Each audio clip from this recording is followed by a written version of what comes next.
Yeah, YouTube, as y'all can see, man, I got a box from LMR, man. I got a header panel, you know what I'm saying? Cause my old one is messed up. I got me a new header panel. Then I got me a grill delete kit. You know what I'm saying? Let y'all see it. Go ahead and pull everything out the box. Yeah, YouTube, we out here at the car, and as y'all can see, we took the bumper and the headlights off. Now, for the header panel, all you gotta do is 2 bolts here, 2 bolts here, 2 bolts here, and 2 bolts here, and just pull the header panel off, just like that. It's gonna pull the header panel off. I'm gonna put your new one on. Yeah, so with the Grille delete, YouTube, you just gonna stick it in place right here.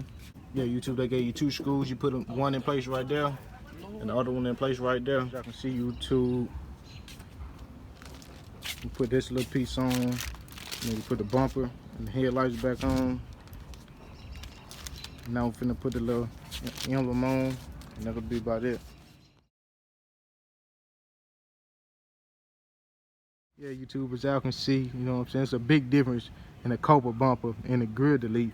You see, my brother car, his looks so basic and plain, you know what I'm saying. Hell yeah, he is over there, he looking kind of shy. Yeah, as y'all can see, it looks way better. You know what I'm saying, I strongly suggested this compared to this. Take this. That's about it for today's video.